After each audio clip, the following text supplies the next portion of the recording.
Hi there, this is Craig Kirkwood, high performance coach in triathlon and athletics, and you're listening to the Physical Performance Show. And the winner is... Failure is not an option. I've had my ups and my downs.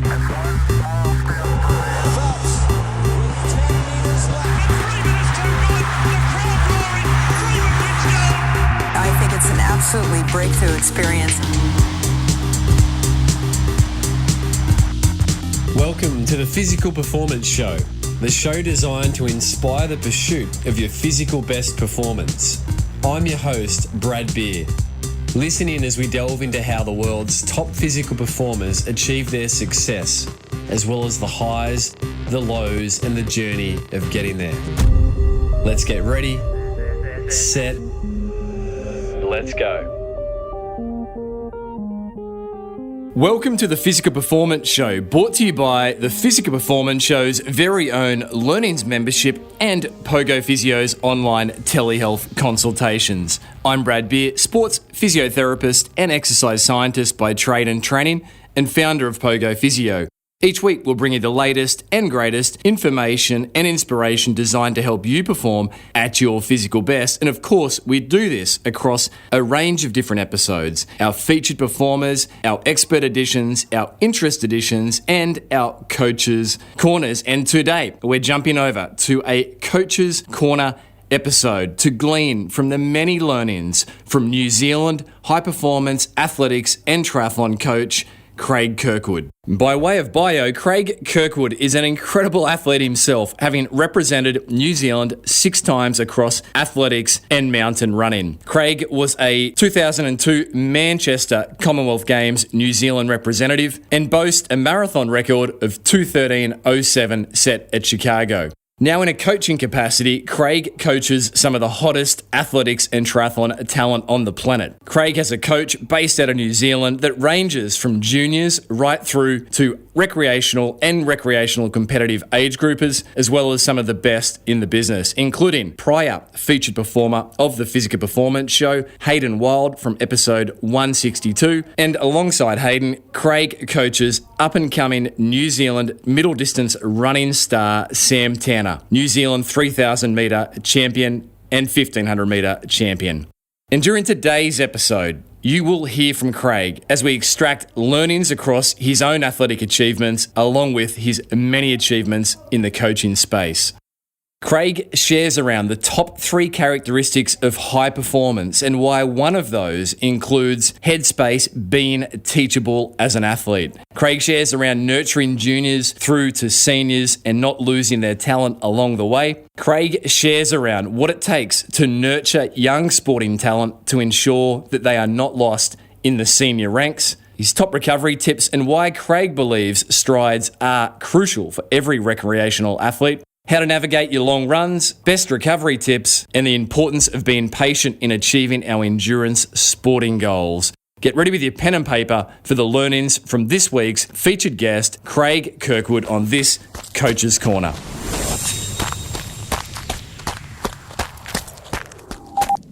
Craig Kirkwood, high performance athletics New Zealand and triathlon New Zealand coach. This has been a long time coming. Welcome to the Physical Performance Show. Thank you very much, Brad. Thanks for having me on. Craig, we've known each other for quite a few years now across the ditch here in Australia, New Zealand, and first connected with yourself via your young up and rising triathlon star, Hayden Wild. However, your stable, if you like, is talent-laden. There's young Sam Tanner, who has won, obviously, the New Zealand titles in 1,500 metres, 3,000 metres, and he's searching for his Tokyo qualifier. So, mate, you have a very full life. Yes, I do, mate. Yeah, it's fuller than you know.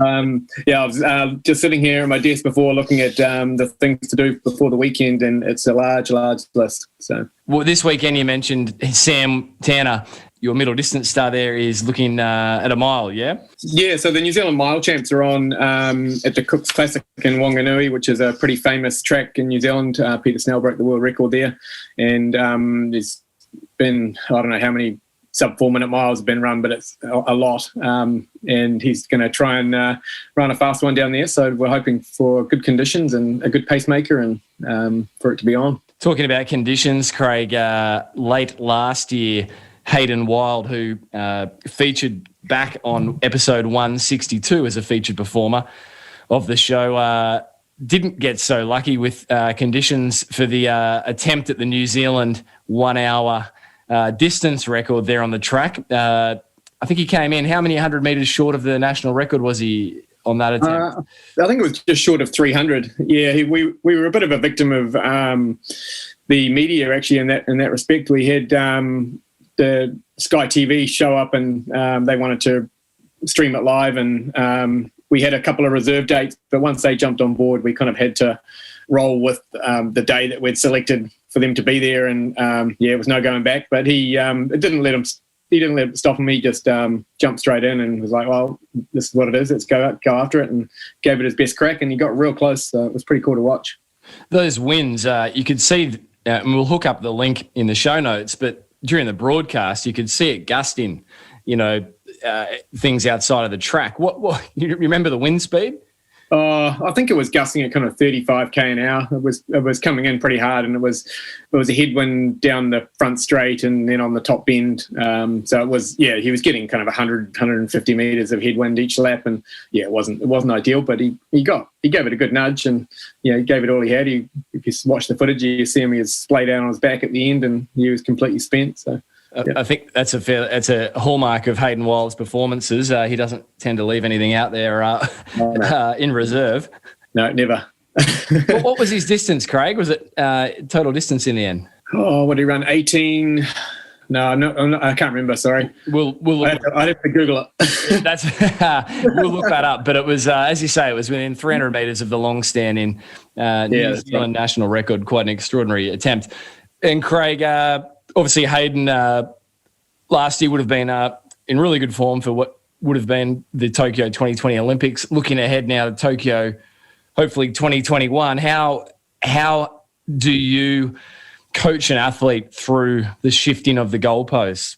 How have you navigated that change? Yeah, it was initially I thought it was going to be really difficult, but Hayden is pretty resilient in that capacity, in that he just accepted that it wasn't going to be on, and we found other challenges, and that 1 hour record thing was one of them, and the domestic cross country season, and a few other things that he was keen on doing. Then we did those, and for him it actually wasn't too bad in terms of finding other things to keep him occupied, and he's just patched up some gaps in his performances, and I think he's going to come back better and stronger and faster than he was in 2019. So 2021, if it goes ahead, it'll be an exciting year for him, I think. Obviously 2019, Hayden took out the bronze medal in the test event for the Tokyo Olympic triathlon there, which was really a breakthrough performance. Probably not a breakthrough from behind the scenes for yourselves, but I guess to the outside world, it was a notable rise in performance. Yeah, he had an awesome race that day, but he kind of got himself in that position where he was, in the front on the run, and that's not something he had been before, and he didn't really know what to do. So he kind of ballsed it up, to be honest, but he still had a good race, and we spent, we recognised that when he came home, we spent that end of that year in New Zealand summer working on his tactical ability on the track and just his speed, so that he can deliver that last couple of K of a race like that when it comes about next time. Hayden, I think, is one of these athletes that will benefit from the extension with, as you say, that extra year of hard training and filling in gaps, whereas I think it'll be interesting to see some of the more mature athletes in years who maybe that 1 year won't be so kind to them. Yeah, that's right. Yeah, there's going to be some who benefit and some who it's going to hinder their performance. So depends how motivated they stayed through that period, and if they worked on their weaknesses or they just continued to build on their strengths. So it's going to be really interesting to see. Craig, you yourself, your background. Actually, before we do your background, your current coaching, you have athletes. You have a squad of 16. Plus juniors. You nurture talent right through all distances from the track. As we mentioned, young Sam Tanner, New Zealand champion, 1,500 metres, 3,000 metres, right through to competitive and recreationally competitive ultra marathon competitors.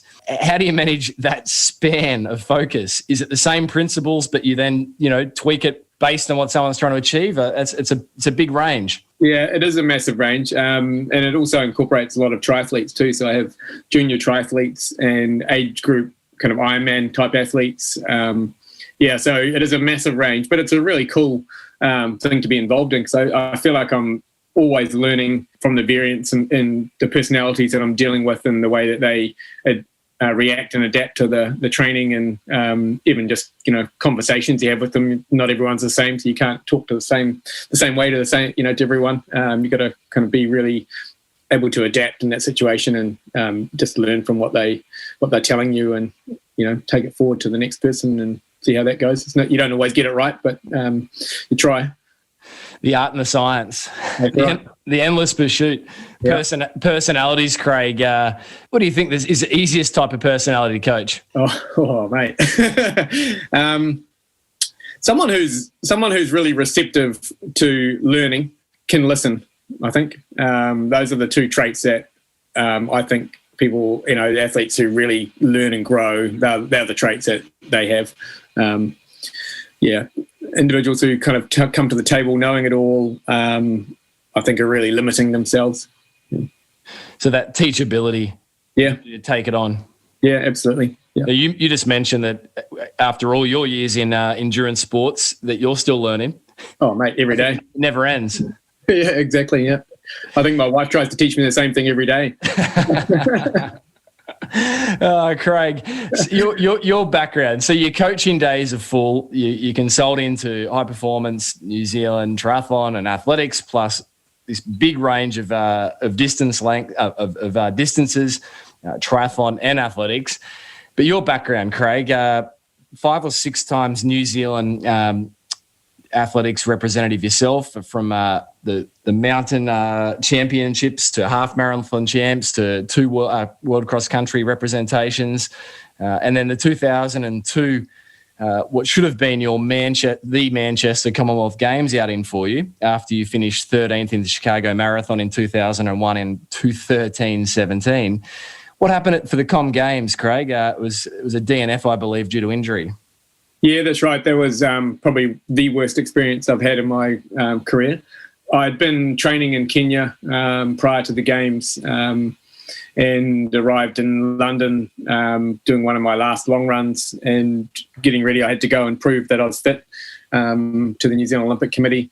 So I'd arranged with Jonathan Wyatt, who was in London as well, and we'd arranged to go and do a 10K road race in Birmingham. And the weekend before I was finishing up my last long run, and a car pulled out of a driveway, and as I dodged it, I felt something go in my groin and my back, and it took a long time to diagnose what was going on.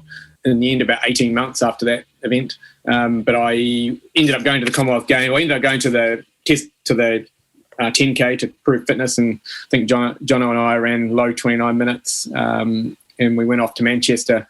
He finished in 6th place, I think. I DNF'd at about 24K, pretty much unable to walk due to the injury. And that was it. I came back to New Zealand after that, and tried to get it sorted, and was hell-bent on getting back to where I was, but it was never to be. So it was a groin injury. You mentioned osteitis pubis, which can be notorious for taking time to get on top of. Was that really the end, if you like, of your your high performance running for yourself from there on in? Yeah, it was. Yeah, pretty much. Looking back at it now, at the time I wouldn't have said it was, but looking back now, I was out for probably a good year. Ended up having surgery where they inserted abdominal mesh. They had a few options. One was to remove the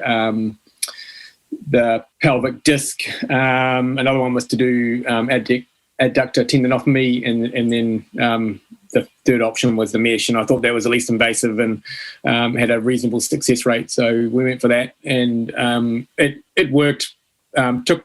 Took a long time to stabilize everything and for it to bed in, and then for me to get strong enough to be able to run without pain. But it seemed to do its trick, but it took another probably a year after the surgery before I was back running at any decent level. I mean, after that, you did get back to the 2006 World Mountain Running Championships. Yeah. So you obviously got on top of it in the end. Yeah, I had a crack at the 2004 Commonwealth Olympic qualifying, failed there. Did a few mountain races, a few other bits and pieces, and then tried again in 2008. And that was kind of when I decided that I would do Ironman. I said to my brother-in-law, Darren, he was doing Ironman at the time, and I said, if I don't qualify for Beijing, I'll line up with you in an Ironman in 2009. So that's what happened. That's where the triathlon started. So from 2009 onwards, and then the highlight of your triathlon performances was what, Craig? My first one actually was probably my best performance ever. I was the first age group, and I think about maybe 7th or 8th at Ironman New Zealand overall, just over 9 hours. So 9:09, and then I'd raced in Melbourne in 2013. That was the year that it was super, super windy, and they shortened up the swim, and it was a bit of a debacle, but I ended up going 8:35 there. That was probably the day I would have gone under 9 hours if it had been a true course. But Kona ate me alive 3 times, and I have no desire to go back to that place and race. I'd love to go back and watch and be a spectator, but no desire to race there again. When you say ate you alive, what happened across the 3 outings? Oh, mate, just the same as everyone else, just melted in the heat. Coming from New Zealand, it's very, very difficult to prepare yourself. Well, at the time, maybe if I was doing it now, I know better, but with some heat acclimatization. But it's very difficult to get yourself prepared for that heat when you come from New Zealand winter. Yeah, polar opposites, isn't it? Yeah, absolutely.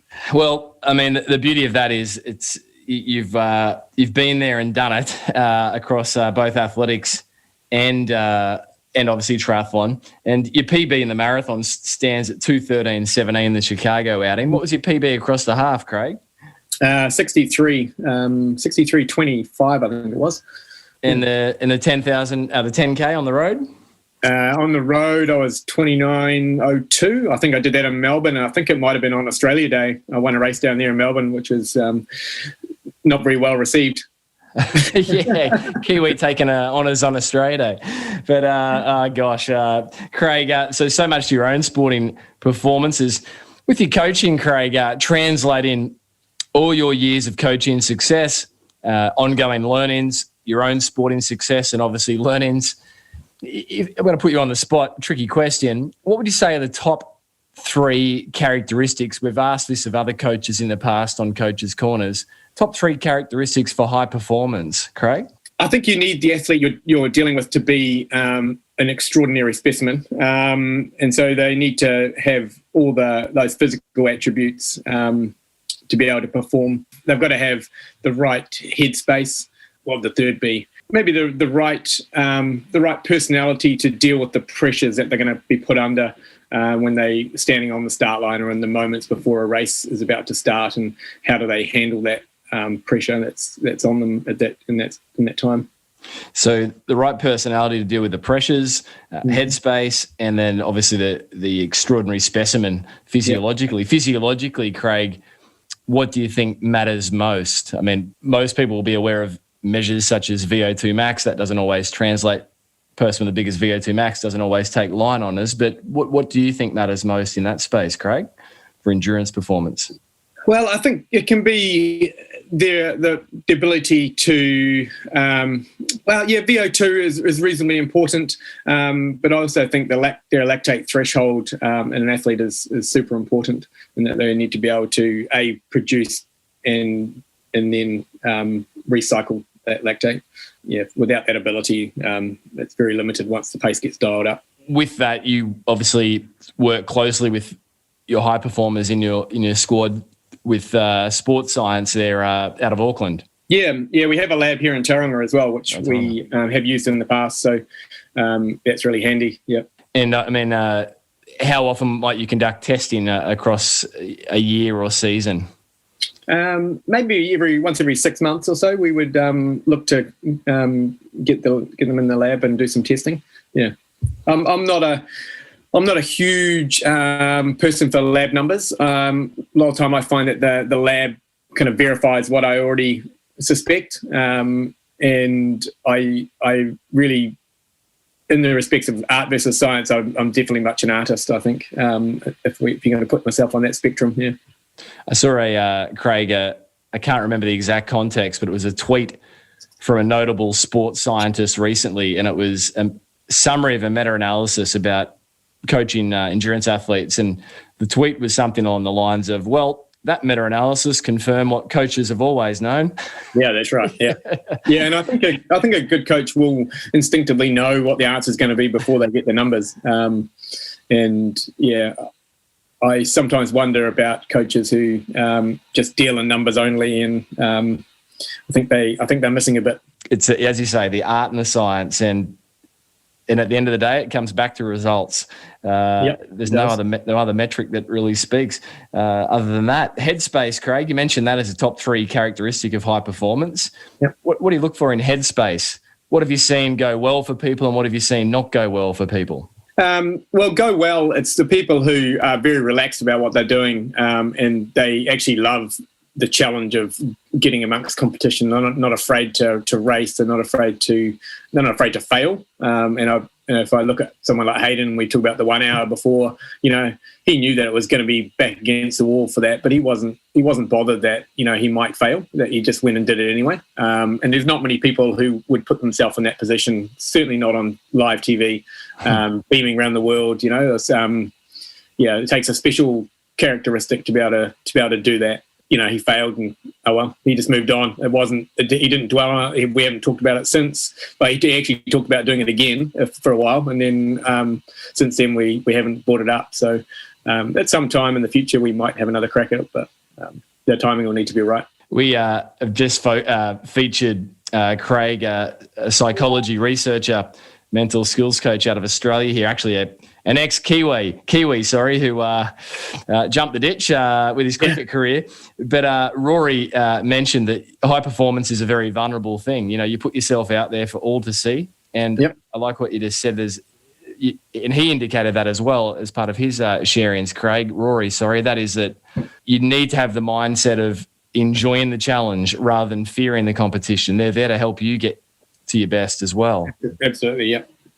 So that's a great example. And then personality to deal with the pressures. You use the word relaxed, Craig, for a description of a positive headspace. Anything beyond being relaxed, personality-wise? You also mentioned that it's key to be receptive and teachable as an athlete. Yeah, I mean, the other thing that springs to mind there is that they're excited to compete. Both Hayden and Sam fall into that category where they just love racing. They love nothing more than lining up and putting themselves in the hurt box and being in that space. So, that's a real talent as well, to have that ability to be able to do that and to really want to be out there and love nothing more than to be racing someone else. Yeah, whether they win or lose. And you said the ability to love being in the hurt box, because it astounds me, in the observations I see, that some athletes seem to have that, in my opinion, innately, and in others, they're never going to get it. They'll do the work, but there's just a short circuit where it's like, this is too hard. They talk themselves out of it, whereas others will just embrace the challenge. How much of that do you think's just innate versus teachable or trainable, that ability just to go, I'm in this, I don't mind the pain? Yeah, I mean, it's I think they've got to have that ability. It's got to be innate for them, but I also think it can be reinforced and nurtured by a coach or an external person. And if I use the example of Sam and Hayden, they're both very similar in the capacity that they have these massive dreams and they have set these massive goals and they want to achieve them. And sometimes they'll say to me something and I'll be like, I don't think that is possible. I'll be thinking that in my head. I don't think that's possible. But I'll go, yeah, let's do it. Because I don't want to be the one. I don't want to be the one to crush that dream or to put any kind of reality around it. I want them to kind of dream big and go for it. Because that's how they achieve and that's how they push those boundaries. And I don't know if you watched the night of fives where Hayden did the 5,000 meter race where he set out trying to run 13:10 and completely exploded with 2 or 3 laps to go and limped home at 13:50 or something. But it was, there's not many people who would do that and go, I'm going to try and run the Olympic qualifier right now. And I've run nowhere near in the past, but I'm going to give it a nudge. And there's just absolutely no fear. It can be nurtured. You can certainly encourage it. But I think the worst thing to do is to try and knock that on the head if it comes up. Yeah, I did watch the Night of Fives and I saw that race and it absolutely looked painful. But as you say, a few athletes would take that on and just be prepared to so publicly fall off at the end there after going after it. But that's, as you say, a trait of a characteristic of high performance. Craig, you just used the word nurture. You seem to have a real knack for nurturing talent, but also nurturing juniors. Both Sam Tanner and Hayden Wild didn't start out as senior athletes. They were juniors when you started working with them, and you've successfully transitioned them into the senior ranks. What would you share in terms of your learnings around the best way to, I mean, it's a broad question because obviously there's always going to be individual nuances, but the best way to nurture talent versus see it burnt out and exit in sport? I think for me, it's I have all my juniors in a squad together, so that we keep it a really fun environment. They work hard, but not all the time. So a lot of time we keep everything quite aerobic for them. We keep the volume down so that they're not doing masses of quantity of work, and we work on their speed and technique and weaknesses where it's appropriate. So I think those are the things for me that make a big difference when they grow up. It's very easy to give, particularly young girls, lots and lots of mileage. They can be superstars at 15, 16, 17, and then be nowhere at 19, 20. So, and as they grow and develop and things change in their life, that's sort of time when I think that mileage and the volume needs to come on, not before. Yeah. In your mind, is there a certain age, or is it you just look at the athlete, taking into account their background, their abilities, their physical qualities, and you decide when that volume does increase? I guess it has to be individual. Yeah, it's individual. But each year for a young athlete, I would creep up the volume slowly. So if I use Sam, he started with me when he was 16, I think, or just turned 17. And he did his first probably 18 months running no more than about 40 or 50K a week. And, he ran some pretty fast times. I think he ran 3:43 for the 1500. He won a national crossy. We got second at the World Schools cross country, went to World Juniors, just missed out on the final. And he was only running kind of 50K a week.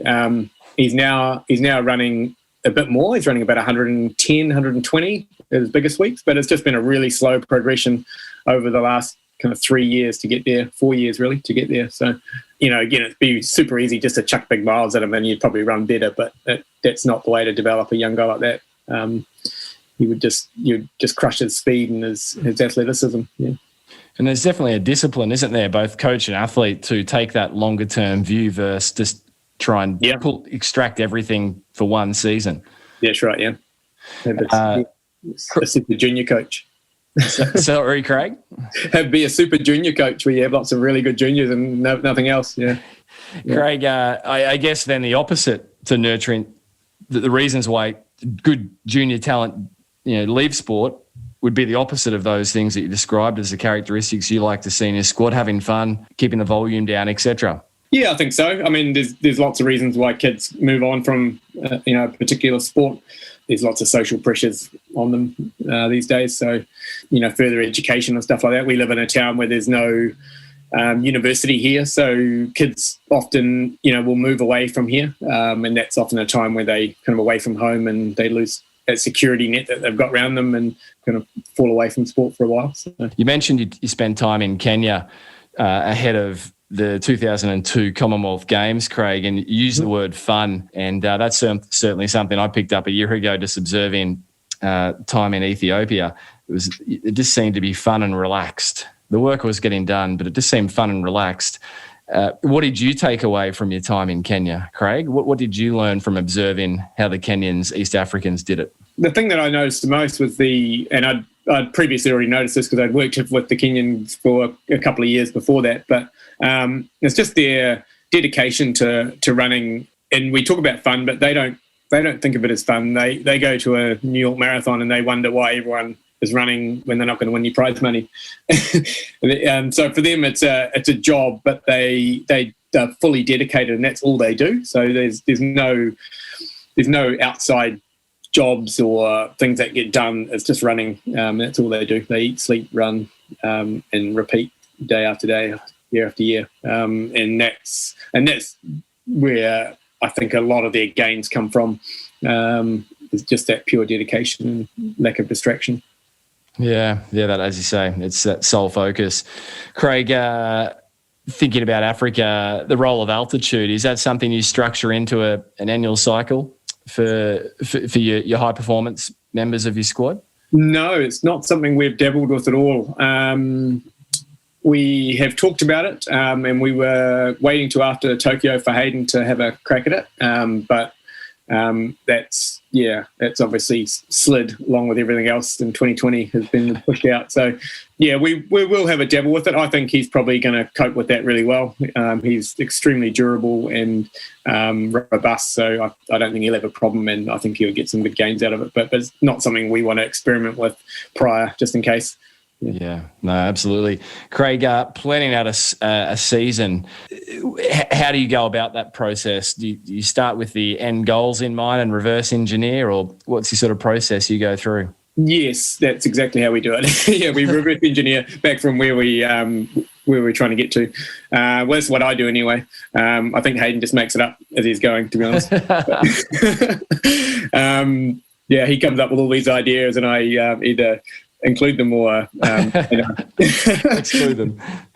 Yeah. So no, I reverse engineer back from where we want to get, what we want to achieve from a kind of long term, and that stems right back from when he came to me, whatever year it was, 4 years ago or something, and said, I want to go to the Olympics. So I was like, okay, well, that's been our driver for the last 4 years. So let's make that, continue that. Your story of meeting Hayden, I think I've only heard it one-sided from Hayden himself on episode 162, where this was the story or something along the lines that Hayden mentioned. It was a half marathon. He was going for the win, and then I think you both had a bit of a shootout in the final couple of 100 metres with, I believe, Craig, Hayden taking line honours. Is that how you remember it? Yes, it was, yeah. I lined up on this race. There was a half marathon in the Hawke's Bay, and they had $1,000 for the win. So I thought I'd sneak down there and grab the $1,000, be an easy win, be good for the weekend, have some fun down there with some friends. And I knew this young fella, Hayden Wild, was racing. I knew he was a bit of a multi-sport guy. That was about it. Knew nothing else.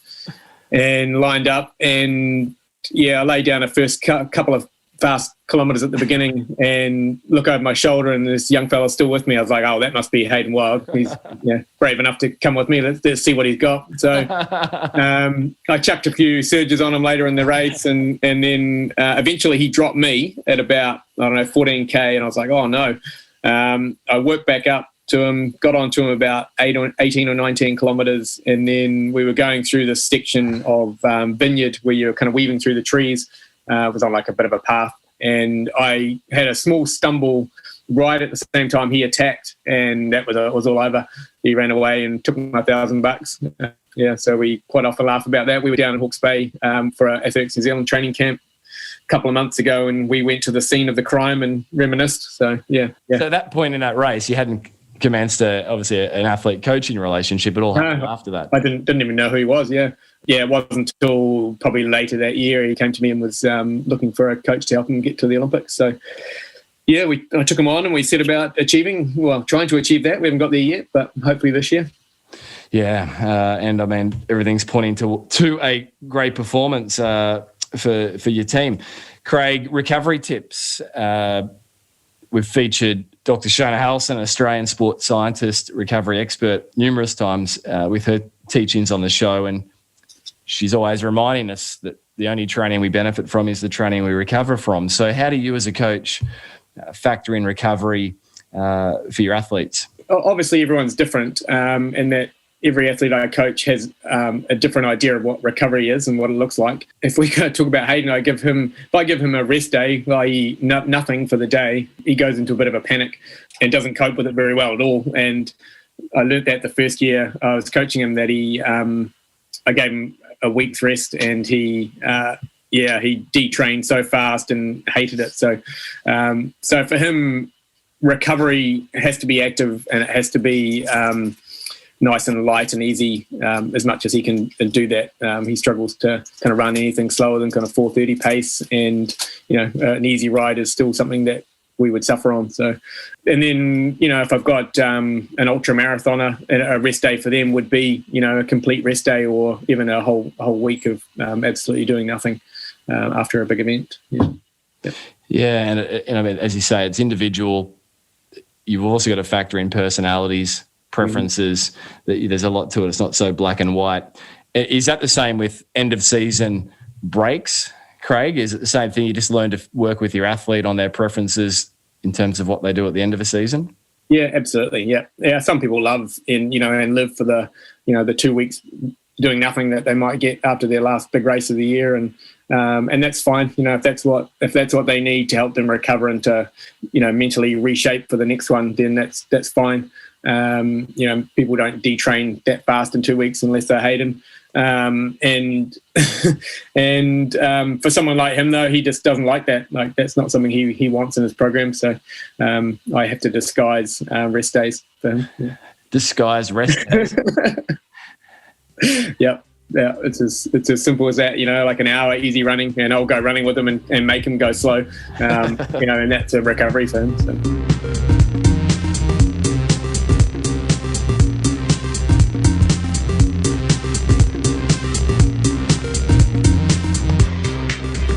You're listening to Craig Kirkwood, New Zealand high performance athletics and triathlon coach, sharing on this Coach's Corner episode 255. Support for today's show comes from the Physica Performance Show's Learnings membership, where from just $5 per month, you can support the production of the show, and in doing so, we'll grant you free access to all upcoming live stream events and our back catalogue of very popular live stream events we hosted in 2020, including Dr. Stephen Seiler's live stream Sustainable Training for Attainable Endurance Goals and Dr. Shona Halson's live stream Recovery Essentials for Optimal Performance. The live streams are normally ticketed at $49 per person, but as a Learnings membership Patreon supporter, you receive access to all the catalogue for just $5 per month. To pledge your support for the production of the show, jump over to Patreon and just search for the Physica Performance Show. And a massive thank you to this week's new patron, that is Alicia McCall. Thank you for your support and becoming a Learnings membership Patreon supporter. Support for today's show also comes from Pogo Physio's online telehealth consultations. If you are an endurance athlete struggling with a bone, tendon or joint-related concern, then our online telehealth consultations can prove the ideal way to get you back to your physical best. Join scores of athletes outside of Australia and domestically getting back to their physical best via online telehealth consultations with myself or any of the Pogo Physio team. To schedule your 45-minute online telehealth consultation, jump over to pogophysio.com.au/telehealth, or feel free to reach out on an email to myself, b.beer@pogophysio.com.au, if you have any questions regarding any injury concerns you may be navigating. For now, let's jump back with this week's featured guest on this Coach's Corner episode 255, Craig Kirkwood, New Zealand high performance athletics and triathlon coach.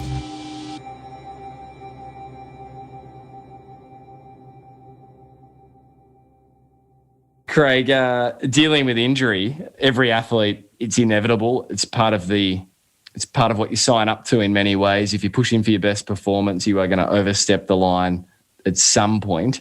How do you engender injury resilience into your athletes, Craig? Obviously, it comes back to your planning with their workloads largely, but what else do you like to see them doing?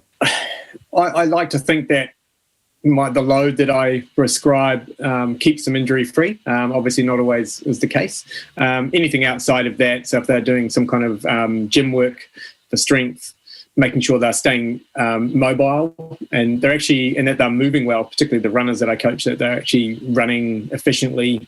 They're not running with any mechanical deficiencies or doing anything in their stride that's going to cause them injury. And then those are the things we look for if I'm there with them day to day, or if I get a video of them running, then I'll be looking for things like that we can tweak and work on and try and keep those niggles or injuries at bay. And the S&C stuff, Craig, once again, every athlete's going to have individual preferences and different needs. Some might be rehabilitating an injury with specific work required. Others are just trying to maintain or build tissue capacity. But is that something that you'd prescribe in, or use, with the high performance side of things, utilize S&C coaches? How do you like to work on the S&C side? I prefer to have someone else prescribe that. I'm happy to do it for those who just want to do something at home and keep it really simple. But I think anything in that high performance space, they're better off working with an expert who's rather than me coming up with something. They're better off having someone who knows what they're doing and has a lot of experience. So. But definitely the needs there for all athletes to be doing something. Generally. Yeah, I think so. Yeah, generally. Yeah, I think there are some athletes who can get away with it, and it also depends on what they do outside their key sport. And it also depends on how well they move. And pre-recording we talked about how well Sam Tanner moves, and he's a kid who's just super, super athletic. He really doesn't do too much gym work, but his background has come from skateboarding and surfing and stuff. So he's got a lot of strength and he's good balance, good power, and very dynamic. So I think those early years of doing other things have shaped him in the way he is now, in the way he moves. Which certainly lines up with the scientific body of work, which does point to that.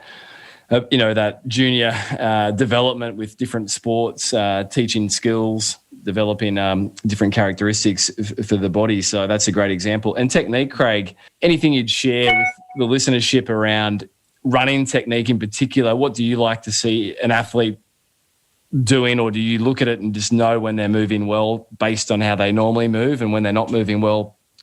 It's a tough question.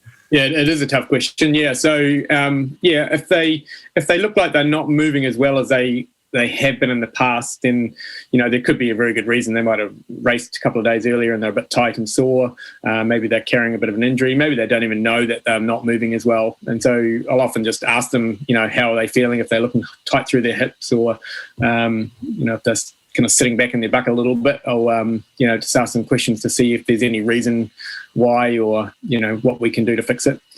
Yeah, I did a session with Sam 2 weeks ago, and he showed up and he was a bit tired from the day before, and he did the first rep and looked pretty average, wasn't moving that well. He did the second rep and it was on time target, but he looked even worse, and I just stopped him. I was like, just go home, we'll come back tomorrow and redo this because you're not ready for this. We don't want this to be, pushing those boundaries beyond where we need them and causing any kind of problems. So yeah, I think it's good to be able to have that eye to see whether someone's in that space where they're kind of moving and going to cause a problem or not. And that touches on something that quite a few coaches have mentioned: the importance of the ability to observe the athlete. To them, what they're normally presenting like, and when you see something a little bit off, even some of those non-verbals, they can be really good cues that they're maybe not absorbing the work at that time well. Yeah, absolutely. Yeah, it's it's something you develop over the years, isn't it, as a coach? And I started running when I was 14, so there's a long time of watching people run and being a runner myself. So yeah, you kind of get that eye for it. Craig, role of drills, is there anything that you'd share from your own experience athletically, obviously your coaching years, with the recreationally competitive or the recreational runner around how to best incorporate some running drills into what they do? I think the best thing they can do is do strides, making sure they're actually doing them properly. I think for most people doing kind of traditional, what I would phrase as sprinters, drills, they're probably wasting their time, because to make them functional in their running, if they're a marathon runner, for example, is it's almost impossible. So I think they're better off working on just a little bit more leg speed than they would normally have. That's probably the key thing for the recreational kind of runner. And so strides, that might be how many, for example, Craig? What might you prescribe? Oh, maybe anywhere between 6 to 8 strides of maybe 80 or 100 meters. You can do them anywhere. You can do them on the street outside your house, on a grass field, in a car park. Well, it doesn't really matter where you do them. One of the really good things, if you can find it, if you have it local to you, is a slightly sloping downhill grass bank where you can, do that for 80 meters. That's the ideal, in my opinion, just to really develop that leg speed. Yeah, the leg. So it's cueing leg speed, getting out of that normal rhythm of or tempo. Yeah, and it increases your cadence, it increases your stride length, and it forces you to move faster than you would normally. So, 3 things that most people wouldn't do. And hills, Craig, you must have some mighty hill sessions you throw at your crew.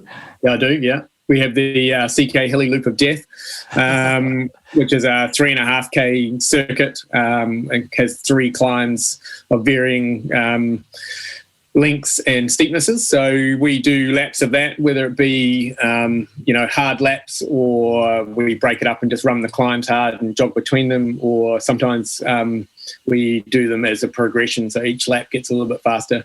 So we throw those at athletes as well, mainly in kind of what you would traditionally call a base type phase, where we're looking for strength. And on the long runs, what are some of the common coaching cues you give to your athletes as they go out for a long run? What are some of the things you often hear yourself saying to them on repeat? Look, long run's one of those ones where they need to, and people probably do it because it's nice to do, but actually get with a group and run with other people and keep the run conversational. And if they can, they can be still working hard and have a conversation, but if you get to that point where you're losing conversation, then you're probably overcooking it. Yeah, so for me, that's probably the thing that we kind of make sure that happens. And then there's also the time and need. I know featured performer Abdi Abdirahman, who qualified February 2020 for the US Olympic marathon team at 43 years of age. And he indicated, and I observed this in Ethiopia last year, that the long run at the elite level can often be hard. It's a hard long run. And Abdi's comment, I should say, was that that's the difference between a professional runner and a recreational runner, is we typically do our long runs hard when we're preparing for an event. Can you speak to that sort of dichotomy, Craig? I imagine there was plenty of times where your long runs were marathon prepping for a 2:13, for example, where the pace was on. And the difference, because I think it can be confusing for people at times when we hear that long runs should be easy, but then also at times there's a need for them to be sometimes hard. Yeah, that's right. There is a need. And traditionally, it would be there to be in the marathon space, or maybe a half marathon space, where that long run needs to be. It's more of a marathon specific session than a long run, I would call it, because it's you are dialing in and trying to achieve something quite different from a long run. So they are hard. Yeah, they take some recovering from, and they take some preparation for. So, and you would have experienced your fair share of those in Kenya. Oh yeah, quite a long Yeah. Can you remember any that stand out? Yeah, they were pretty savage. Yeah, we used to, about once every 3 weeks, we would do a long run like that, where it was about 34K-ish. I don't know. There was no GPS back in those days, so it's hard to know. But about 34K, and yeah, they were pretty hard. Yeah, and they were all done in the forest around Kaptagat, where I was staying, which is just out of Eldoret. And yeah, if you didn't know the forest and you got dropped, you were lost. So there was good motivation to stay in the group. Yeah. You're listening to Craig Kirkwood on this Coach's Corner episode. New Zealand high performance athletics and triathlon coach, sharing his many career learnings. If you missed last week's episode, it was an expert edition featuring world authority on all things tapering for endurance sport, Inigo Mujica. It has been incredibly well received. There were so many learnings that Inigo shared. Here's a little snippet of my conversation with Inigo Mujica on all things tapering for endurance athletes.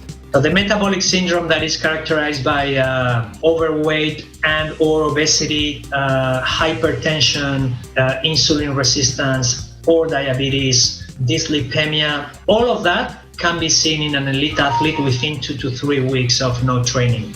in a small scale, but the changes that take place are exactly the same. A few years ago, I wrote an editorial that it's called From Super Fit to Super Fat, talking about how the changes that we see in super fit athletes within 2 to 3 weeks of training stoppage are exactly the same that we see in the metabolic syndrome at a smaller scale. To enjoy the full episode, jump over to wherever it is that you enjoy your podcast from. Of course, the Physical Performance Show's now available also over on YouTube.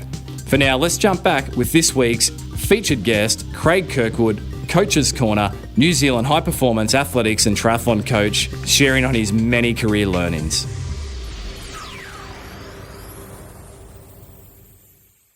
Craig, if you could boil, this is a difficult question, but one that we ask every featured guest on the show. If you could boil everything you've learned across your career to date, your own athletic successes, Craig, your coaching successes, of course, the highs and lows along the way, into one piece of advice to help listeners of this show perform at their best, what would Craig Kirkwood's single piece of advice be?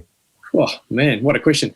Well, I think the need for patience and don't try and rush into what you're trying to achieve, and always keep an eye on the goal of what you're trying to achieve and remind yourself of that all the time so that you can get there. So be patient, the need to be patient. Yeah. Yeah, and it sort of loops back to the comments you made earlier about, nurturing talent, not trying to extract everything out of one season, but look at it over many seasons. Craig, every guest also issues listeners with a physical challenge for the week. So this can be easy, it can be difficult, anything you like. Could be the hilly loop of death. I love the hilly loop of death. But no, I think I actually wrote this down. I prepped for this question. My suggestion would be, and it's not a high performance one, but it'd be to remind yourself of why you're doing what you do. Go out for a ride or a run in somewhere you love to go, or somewhere really new, and leave your data at home for that particular session and just kind of enjoy while you're out there and remind yourself of what you're doing. So just get rid of the data and do it for pure enjoyment. That's where the passion is. That's where the passion is. Yep. Craig Kirkwood, outstanding. If we want to find out more, follow the journey, engage with your services, where can we go? And we'll tag all this up. I'll link this up in the show notes. Yeah, mate, I'm pretty easy to find. You can jump onto Facebook with Craig Kirkwood Coaching, or onto Instagram, just whacking my name. I've got a website. You can look me up on Strava if you like. I'm easy to find on there as well. So, yeah. And that's ckcoaching.co.nz, the website, and we'll link all that up over on the show notes. Craig, it's we hope a big year ahead for yourself and your charges. And we all just wait with our fingers crossed for hopefully Tokyo 2021. Yeah, mate. It's going to be epic if it goes ahead. It'll be really unusual games because obviously it won't be like anything we've had before. But hopefully the athletes around the world get some kind of competition to go to and be able to show what they've been training for over the last 18 months of the world being locked down. So. And in the meantime, it does appear like New Zealand is arguably the best nation in the world to be still able to get some racing in throughout this. I mean, Australia's faring pretty well in terms of the COVID challenge, but New Zealand, I think, is next level. There seems to be a lot of great events which are keeping the athletes, I think, hopefully with the headspace well. Yeah, mate, we did it hard with a kind of really severe lockdown early on last year, and closed our borders and 2-week quarantines for anyone coming into the country. So, we've had a couple of outbursts of COVID. We've had 1 or 2 cases just kind of sneak into the community, but for the most part, we've been COVID free for say 8 months. We're pretty lucky in that we can hold events. We can have, triathlons and running races and all sorts of stuff going on. We're basically living as normal without travel. So we're pretty lucky in that respect. Well, Craig, all the best, and stay safe and stay well. Yeah, thank you very much. And thanks for your contribution. No, thank you.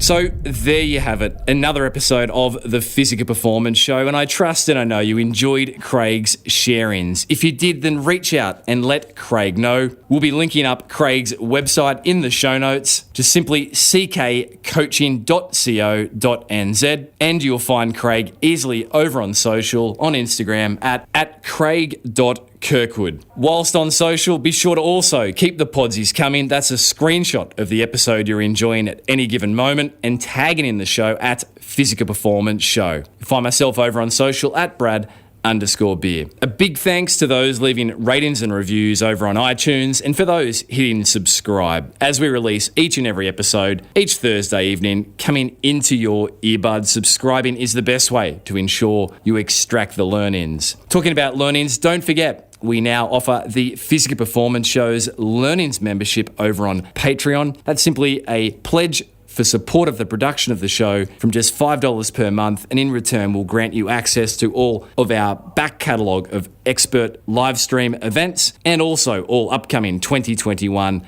live stream events. Stay tuned for some imminent releases of the talent that will feature on this year's live streams. To pledge your support, jump over to Patreon and simply search the Physical Performance Show. A massive thanks to those who make this show possible each and every week. Daryl Misson, our audio engineer, Susan Wilkin on all things show administration, and Matthew Walding on all things show graphic design. It's the original team that have been together since episode 1. Now, coming up on next week's episode of the Physical Performance Show, get ready for some more New Zealand talent as we jump over to an expert edition featuring prior featured expert Dr. Dan Plews, who happened to make the top 10 expert editions of 2020, with his episode 213 being on heat training and acclimation for the endurance athlete. But we've invited Dr. Dan Plews back to share this time around the topic of HIIT training, that is high intensity interval training. And Dr. Dan shares so many great learnings that will help you better understand HIIT training, when to include it, and how to include it to optimize your performance. Here's a little snippet of my conversation with Dr. Dan Plews. I often give this session that's with my athletes. It's a threshold session, right? And it's 4 sets of 4 by 2 minutes with 30 seconds recovery. So you have to do it at your threshold power. And because that recovery is so short, it gives you almost no time to reconstruct your W primary or anaerobic capacity. So if you go out too hard and you're way above your threshold and you don't have that quasi steady state, that physiological steady state, you won't finish the set because it'll just be boom, and you can't maintain it because you're too much you're depleting your W prime, you're depleting your anaerobic capacity, and you're not allowing yourself to replenish. So that's a prime example of how that interaction works. So be sure to be tuning in to next week's episode. Until then, keep pursuing your physical best performance. I'm Brad Beer, and this has been the Physical Performance Show.